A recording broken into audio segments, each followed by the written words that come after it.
ಸ್ನೇಹಿತನ ತಂಗಿ ಜೊತೆಯೇ ಗೆಳೆಯನ ಲವ್ವಿ ಡವ್ವಿ.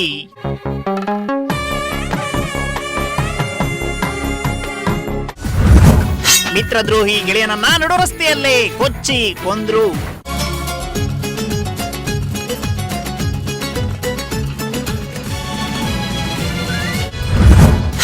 ದೊಡ್ಡಬಳ್ಳಾಪುರ ಪಟ್ಟಣದಲ್ಲಿ ನಡೆದಿದ್ದ ಭೀಕರ ಹತ್ಯೆಯ ಹಂತಕರು ಅಂದರ್.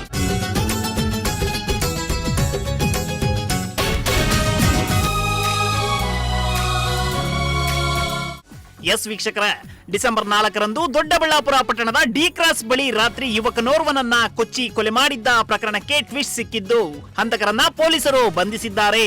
ಅಲ್ಲದೆ ಆರೋಪಿಗಳನ್ನ ವಿಚಾರಣೆ ನಡೆಸಿದ್ದು ಕೊಲೆಯ ಹಿಂದಿನ ಸಂಗತಿ ಬಯಲಾಗಿದೆ.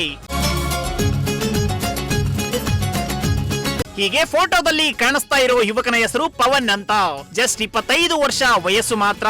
ಡಿಸೆಂಬರ್ 4ರಂದು ರಾತ್ರಿ ದೊಡ್ಡಬಳ್ಳಾಪುರ ಪಟ್ಟಣದ ಜಾಲಪ್ಪ ಕಾಲೇಜು ಬಳಿ ಫಾಲೋ ಮಾಡಿಕೊಂಡು ಬಂದು ಅಡ್ಡಗಟ್ಟಿದ್ದ ದುಷ್ಕರ್ಮಿಗಳು ಮಾರಕಾಸ್ತ್ರಗಳಿಂದ ಕೊಚ್ಚಿ ಕೊಲೆ ಮಾಡಿ ಎಸ್ಕೇಪ್ ಆಗಿದ್ರು.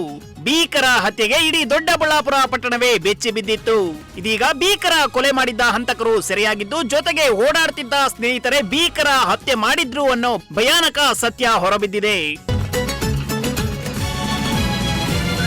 ಹೀಗೆ ಕಾಣಿಸ್ತಾ ಇರುವವರು ಪವನ್, ಸಂದೀಪ್, ಮಂಜು, ಉದಯ್, ಹೇಮಂತ್ ಅಂತ ಕುಚುಕೋ ಫ್ರೆಂಡ್ಸ್ ಗಳು. ಎಲ್ಲ ಹೋದ್ರು ಒಟ್ಟಿಗೆ ಹೋಗ್ತಾ ಇದ್ರು. ದಿನ ಜೊತೆಯಲ್ಲೇ ಓಡಾಡಿಕೊಂಡು ಮೋಜು ಮಸ್ತಿ ಮಾಡಿದ್ರು. ಅಷ್ಟೇ ಅಲ್ಲ, ಒಬ್ಬರಿಗೊಬ್ಬರು ಕಷ್ಟಕ್ಕೆ ಹೆಗಲಾಗಿದ್ದವರು.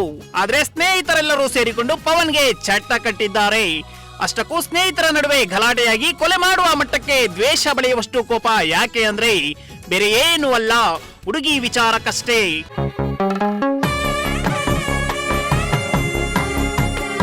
ಹೌದು, ಕೊಲೆಯಾದ ಪವನ್ನ ತಂಗಿ ಜೊತೆ ಗೆಳೆಯ ಸಂದೀಪ್ ಸಂಬಂಧ ಹೊಂದಿದ್ದ. ಈ ಬಗ್ಗೆ ಪವನ್ಗೆ ಗೊತ್ತೇ ಇರಲಿಲ್ಲ.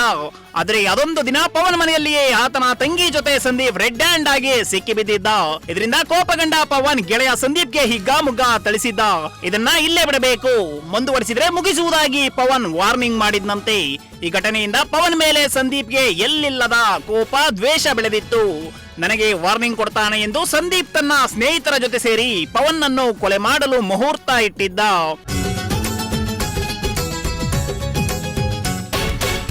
ಅದರಂತೆ ಡಿಸೆಂಬರ್ 4ರಂದು ರಾತ್ರಿ ಆಟೋದಲ್ಲಿ ಹೋಗ್ತಿದ್ದ ಪವನ್ ನನ್ನ ಸಂದೀಪ್ ಅಂಡ್ ಗ್ಯಾಂಗ್ ಕಾರ್ನಲ್ಲಿ ಫಾಲೋ ಮಾಡಿದ್ರು. ಆಟೋವನ್ನ ಅಡ್ಡಗಟ್ಟಿ ಪವನ್ ಮೇಲೆ ಮಾರಕಾಸ್ತ್ರಗಳಿಂದ ಅಟ್ಯಾಕ್ ಮಾಡಿದ್ದಾರೆ. ಸಿಕ್ಕ ಕಡೆಯೆಲ್ಲ ಕೊಚ್ಚಿ ಪವನ್ ನನ್ನ ಸ್ನೇಹಿತರೇ ಕೊಲೆ ಮಾಡಿ ಎಸ್ಕೇಪ್ ಆಗಿದ್ರು. ಈ ಸಂಬಂಧ ದೊಡ್ಡಬಳ್ಳಾಪುರ ಪೊಲೀಸ್ ಠಾಣೆಯಲ್ಲಿ ಪ್ರಕರಣ ದಾಖಲು ಮಾಡಲಾಗಿದ್ದು ಹಂತಕರ ಗ್ಯಾಂಗ್ ಅನ್ನ ಪೊಲೀಸರು ಹೆಡೆಮುರಿ ಕಟ್ಟುವಲ್ಲಿ ಯಶಸ್ವಿಯಾಗಿದ್ದಾರೆ. ಅಲ್ಲದೆ ಹಂತಕರನ್ನ ವಿಚಾರಣೆ ನಡೆಸಿದ ಪೊಲೀಸರು ಕೊಲೆಯ ಸತ್ಯವನ್ನ ಬಾಯ್ಬಿಡಿಸಿದ್ದಾರೆ. ಮೋಹನ್, ಪ್ರಜಾಶಕ್ತಿ ಟಿವಿ, ದೊಡ್ಡಬಳ್ಳಾಪುರ.